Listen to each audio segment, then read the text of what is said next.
to start off, digital is changing the way people communicate, right? It has been for the last decade or so. And I think that's the driving force of anything we do as marketers, right? Which is when consumers change and people change in terms of behavior, then we tend to reach out to them in different ways. And because of that, digital is changing how brands communicate. One of the biggest fears we face as brands is that we believe we don't have anything interesting to say to people, right? And if you look at much of social, it's news between you and your friends, your community, and the world. It's all of it, right? So I get on, I say something, and my friends see it, they interact with it. Famous people say things, we interact with it. The world, you see news about the world, all of it, right? The issue we face as brands is that, am I going to have something interesting enough to say for people to be engaged, right? And it's true of us as human beings as well. When we get onto social platforms, our biggest discomfort is that we start off from the point of saying we're boring people, right? And that's true of all of us, right? There are people who use platforms intentionally in a better way, right, to try and be more interesting both as human beings and as brands.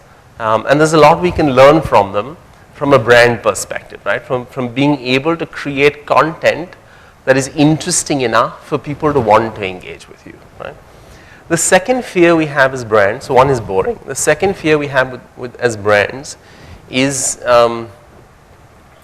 being live, right? And that goes particularly well for the banking industry, right? So any conversations I've had with people in the banking industry around social media is there is this deep sense of foreboding about being live and being open, right? Because we're used to having everything that we do go through a system, which is an approval system, which is lengthy and which has many layers, and nothing goes out till everything has been approved, right? And so we're uncomfortable. We're uncomfortable in a world where we have to allow people to communicate on behalf of the brand in real time, right? Because they may say things that are not appropriate, right? The other fear is, and that's part of being live and open, is what consumers will say on our platforms, right? So when we open up, consumers start coming on and saying stuff that we're not comfortable with, right? So therefore, should we open ourselves to social or not? My question there always is that, listen, the only problem you have when consumers start talking to you on your systems in ways that you're not happy with or that makes you uncomfortable, the only problem you have is that you can now see it, right? And everyone in your company can now see it. Because consumers are talking about you in any case, whether it's on your platforms or not. And the sooner you recognize that and start to deal with that, the faster you'll be able to, to communicate with consumers at a human level and handle the issue, right? The worst thing you can do about opening up a platform which engages with consumers is to shut it down the minute you start getting a lot of negativity, right?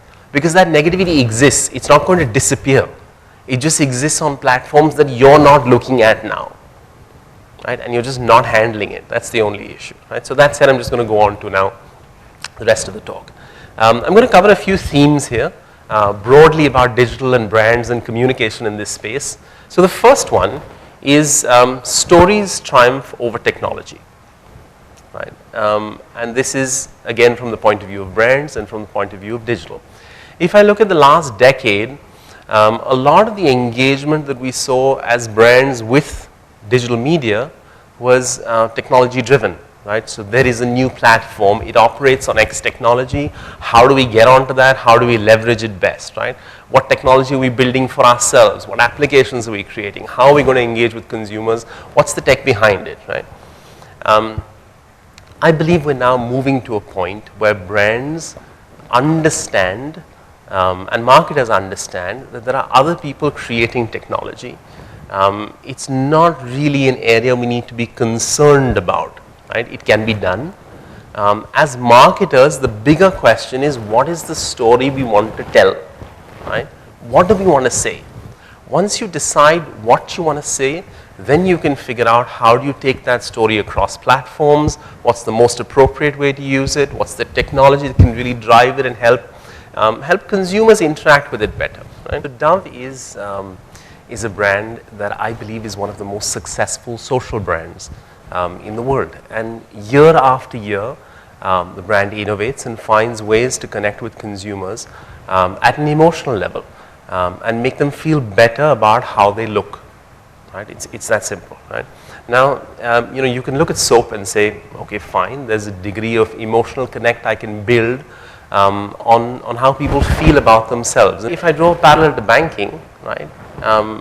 If you look at human beings and how concerned they are about security, money, right, the role it plays in their lives, I think there's a lot of deep emotion that you can connect with and build content that people can really relate to and share.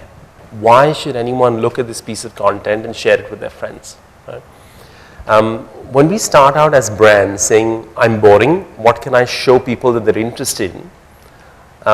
Look at it the exact same situation from every consumer who's going to view your content. If you can give your consumers content that they would like to share, right?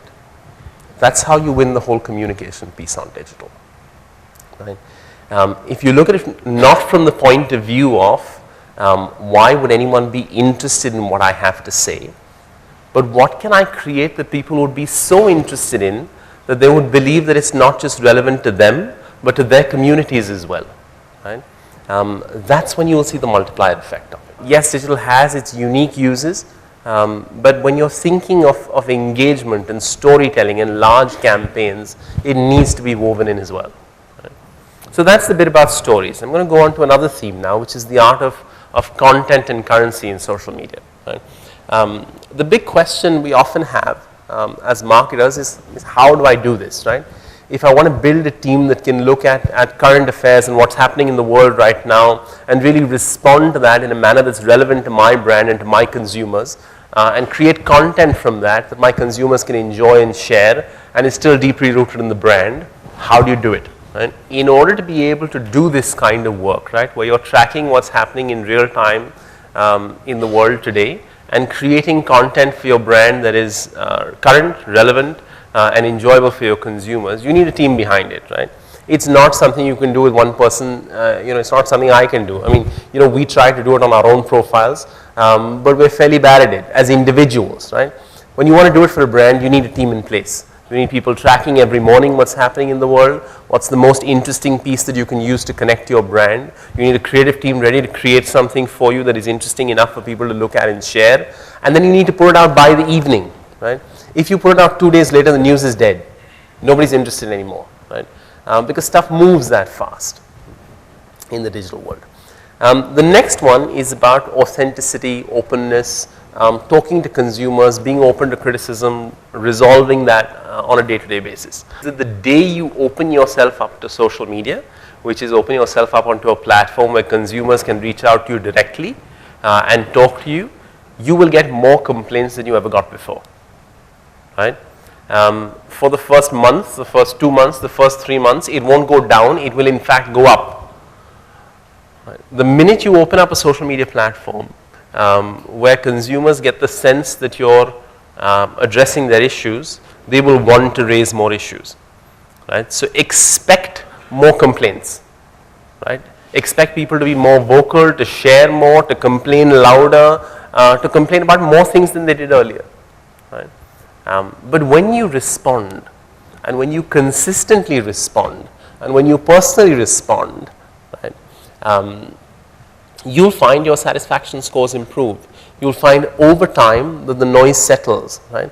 It doesn't mean you won't have controversies. When you have controversies, again, it'll come back up. So I don't know if you read the papers day before yesterday, but there was a sting operation that one of the news channels did on a meat supplier in China.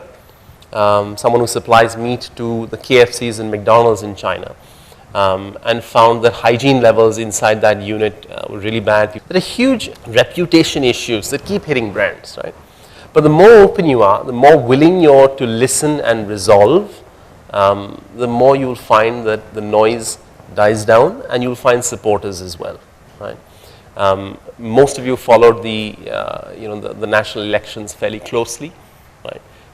When you look at someone like Narendra Modi opening himself up on social media, what do you think? Do you think that there were more people being more aggressive on his platform or less? Right? The truth is there were more. Right? You'd have a lot of people coming on and putting up hate messages and all kinds of stuff on the platform. But you need to be able to respond to stuff like that if you want to be in the social space. Right? There's no point being in social and then being closed and not responding. The next one is the art of social participation, and this is from a marketing, activation perspective. So we have, contests, promotions that we want to run. How do you get people engaged and excited about it? How do you get them contributing and sharing? If you look at it from a banking perspective, and I'm reaching here, right? We all reach out to customers for investment, for savings, all of that kind of stuff, right? And we're often trying to give customers reasons to move to our bank versus another bank with their money or with their investments.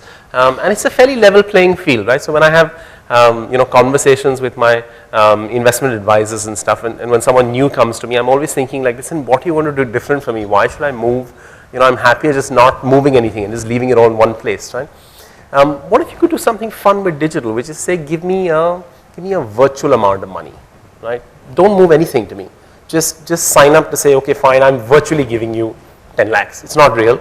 Let's just assume that you've given me 10 lakhs today, right? And what if I could then communicate with you on your digital platform or with you personally over the next year, 2 years, 3 years, saying, okay, you remember that 10 lakhs that you gave me? Here's how much it would have been now.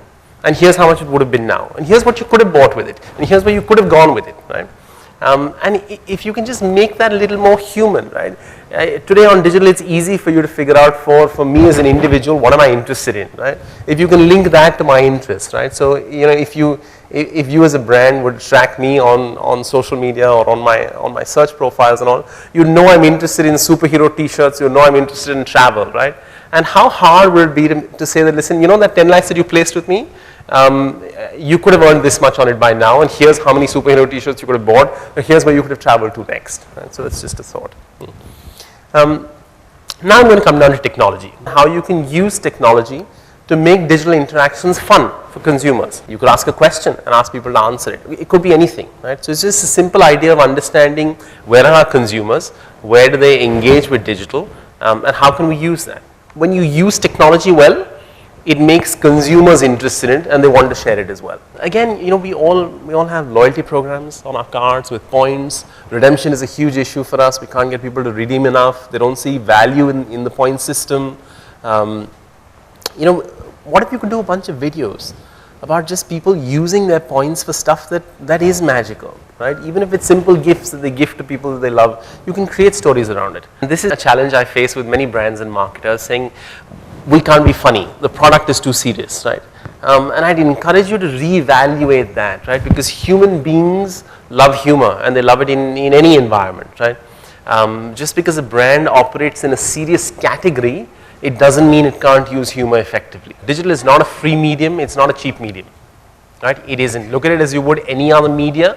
Look at the cost of deployment on it as you would look at any other media. A lot of the question was, is the platform free? And someone talked about Facebook reaching 1% organic reach. Any platform, any companies in the business of making money, nobody's going to give you anything free, right? So whether it's Facebook or Twitter or YouTube or Google or anyone, you pay for what you use, right? And the only advantage of digital, right, from a monetary perspective, is that it gives you targeted reach, right, and it gives you the opportunity for unpaid reach. Right, which is if you create content that is so compelling that people like it, they will share it with their friends, and that is unpaid. You don't pay for those shares, right? And that's when you can see exponential ROI. If you create really great content and you spend to reach 1 million people, but it reaches 15 million people, right?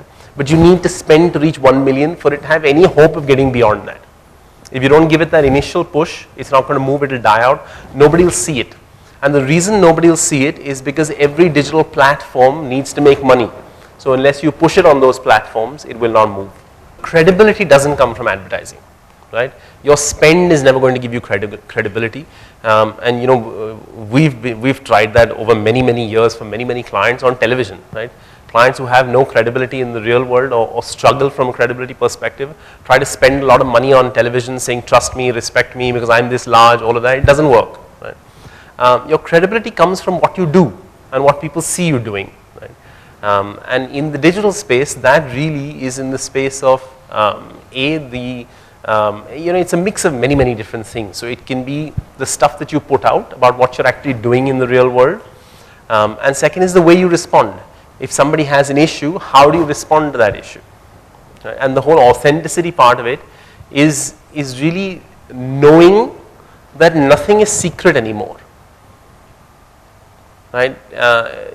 Everyone is so connected that if you're influencing one consumer in some way, that consumer will have the access and the means to make that way public. And everyone will know. So it's not secret, and there's no point trying to hide or run away from it. Right? The authenticity part from it comes from recognizing that, okay, fine, I have consumers, they have issues, those issues are going to be public, whether I see them or not. If you don't see them on your platforms, doesn't mean consumers are not talking about it. They are in different platforms. Right? Authenticity comes from how do you handle it. In marketing parlance, we all talk about low involvement and high involvement, right? And you find you're able to connect with people far more on high involvement products and services than on low involvement stuff, right? And you know, when we look at banking, you need to ask yourself: is it high involvement? Is it low involvement? Are people concerned when you look at your bank and you know which bank are you banking with? The brand that you bank with, is that process and that service high involvement or low involvement? But if you look at it another way, it's about money, right? And money in my life or in anyone's life, is it a high involvement part of my life or a low involvement part of my life? And when you look at it that way, you will find it comes right up on the high involvement spectrum. And then how can you take that and take the emotions related to the role money has to play in my life and what I can do with it, and how do you bring that alive?